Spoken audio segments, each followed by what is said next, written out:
प्रदेश में कांग्रेस पार्टी का पिंडदान कर दिया राहुल गांधी जी ने।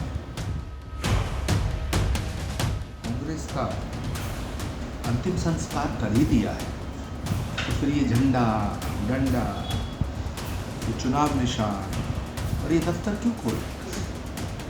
कांग्रेस के दफ्तर को भी उन्हें समाजवादी पार्टी को सौंप देना चाहिए।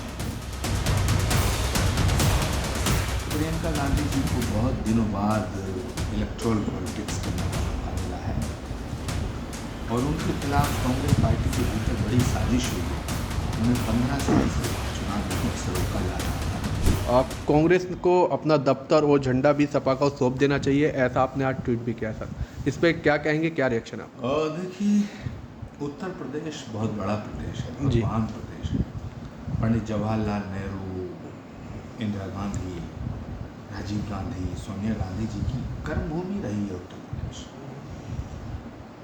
जो उत्तर प्रदेश इंदिरा गांधी, राजीव गांधी और पंडित जवाहरलाल नेहरू की कर्म स्थली रहा है, उस उत्तर प्रदेश में कांग्रेस पार्टी का पिंडदान कर दिया राहुल गांधी जी ने। तो मैं तो ये कहना चाहता हूँ कि जब कांग्रेस का अंतिम संस्कार कर ही दिया है, तो फिर ये झंडा, डंडा, ये चुनाव निशान और ये दफ्तर क्यों खोल रखा है? कांग्रेस के दफ्तर को भी उन्हें समाजवादी पार्टी को सौंप देना चाहिए और पूरी पार्टी को मर्ज कर देना चाहिए। सर, प्रियंका गांधी के पास 12 करोड़ की संपत्ति है, जो कि चुनावी हलफनामे में उन्होंने 7.74 करोड़ रुपये दिखाया है। अचल संपत्ति के पति रॉबर्ट वाड्रा 6.6 करोड़ के मालिक भी हैं। इस पर क्या कहेंगे? देखिए, प्रियंका गांधी जी को बहुत दिनों बाद इलेक्टोरल पॉलिटिक्स करने का मौका मिला है और उनके खिलाफ कांग्रेस पार्टी के भीतर बड़ी साजिश हुई है। उन्हें 15 साल से चुनाव लड़ने से रोका जा रहा था। जी, फिलहाल मैं उन्हें शुभकामनाएं देता हूँ। उत्तर प्रदेश में 9 सीटों पर होने वाले उपचुनाव में नामांकन की आखिरी तारीख 25 अक्टूबर है। बीजेपी ने अभी तक अपनी लिस्ट जो है वो जारी नहीं की। हालांकि समाजवादी पार्टी और कांग्रेस के बीच जो गठबंधन था उसकी तस्वीर साफ हो गई है। बात करें कि हमारे साथ उत्तर प्रदेश के डिप्टी सीएम बृजेश पाठक जी हैं। अभी तक बीजेपी की जो है वो लिस्ट नहीं आई, बहुत इंतजार हो रहा पिछले 3-4 दिनों से। देखिए, भारतीय जनता पार्टी की सूची समय से आ जाएगी और भारतीय जनता पार्टी के कार्यकर्ताओं ने सभी उपचुनाव की पूरी तैयारी कंप्लीट कर ली है। हम माननीय मोदी जी की गरीब कल्याण योजनाओं को लेकर के और उत्तर प्रदेश के डेवलपमेंट और लाइन ऑर्डर के लिए जनता के बीच में है।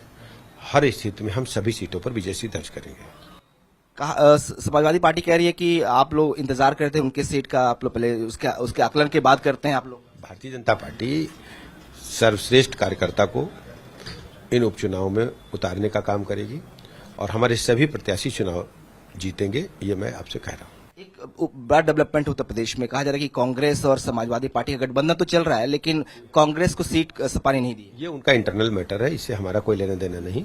हम जनता के बीच में हैं और हमारी सरकार केंद्र प्रदेश की जनता के हित के लिए लगातार काम कर रही है। कांग्रेस और समाजवादी पार्टी गठबंधन ने लोकसभा में जो बरगलाने का काम फटाफट किया था, जनता इनकी सच्चाई को समझ चुकी है।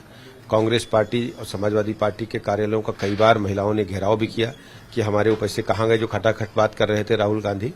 अब इनकी पोल खुल चुकी है। सभी सीटों पर भारतीय जनता पार्टी ही विजय दर्ज करेगी। एक आखिरी सवाल है कि अगर कांग्रेस सपा साथ नहीं आ रही है या जिस तरह की बातें चल रही हैं, तो वो लगता है कि आप बीजेपी को उसको एज मिलेगा? देखिए, भारतीय जनता पार्टी अपने जो हमारे कार्य हैं उनको लेकर के हम जनता के बीच में है और हर स्थिति में बीजेपी ही जीतेगी। बात में तो ये था उत्तर प्रदेश के डिप्टी सीएम का कहना है कि कंडीशन कोई भी हो, जीत जो है वो बीजेपी के खाते में ही आएगी। सभी सीटों पर समाजवादी पार्टी और इंडिया गठबंधन की हमारी सीटें जीतेंगी। पूरा विश्वास 101%। कहिए लिख कर दे दें, आगे चलो।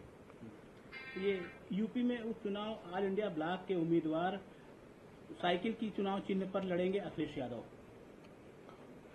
ठीक, सिंबल जारी कर दिया साइकिल। ठीक है।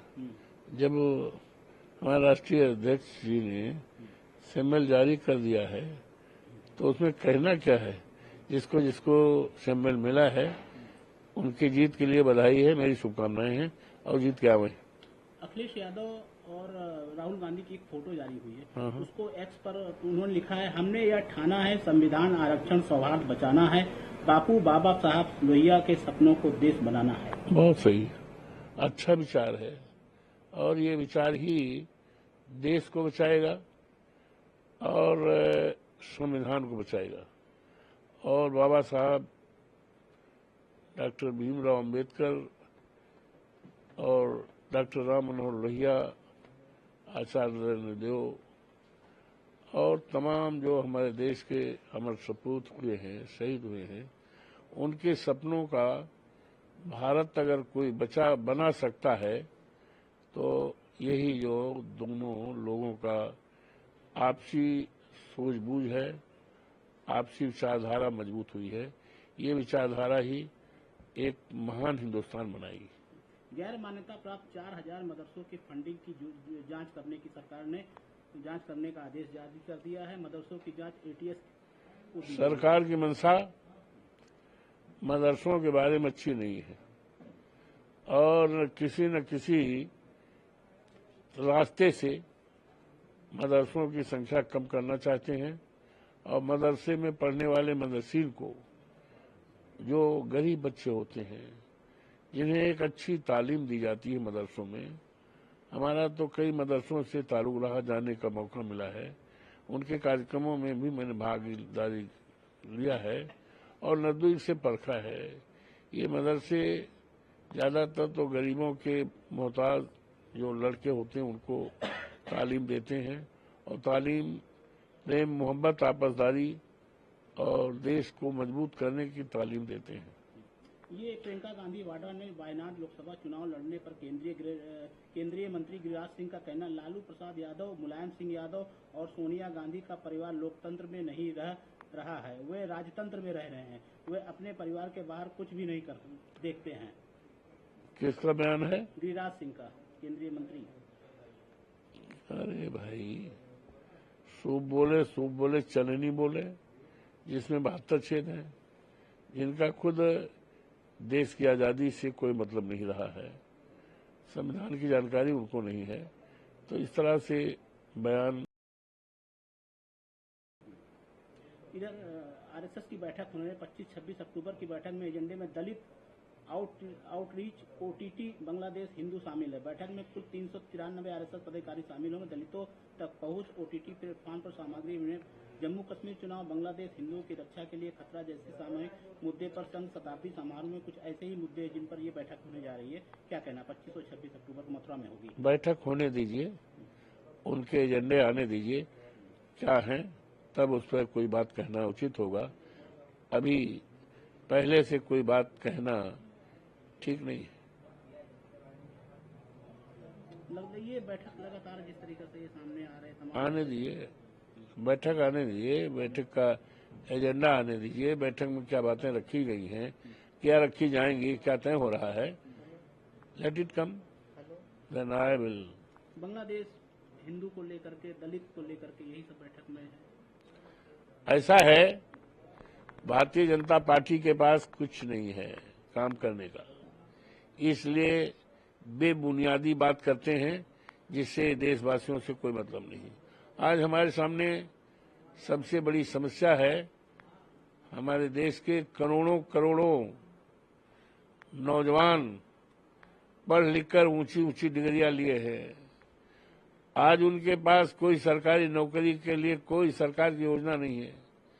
तमाम ऐसे हमारे स्टूडेंट्स हैं, विद्यार्थी हैं, जिन्होंने डिग्रियां लेकर के पास हुए हैं और अब डिग्रियां अपनी जलाने का सोच रहे हैं, आत्महत्याएं सोच रहे हैं। ये देश के लिए अच्छी बात नहीं है।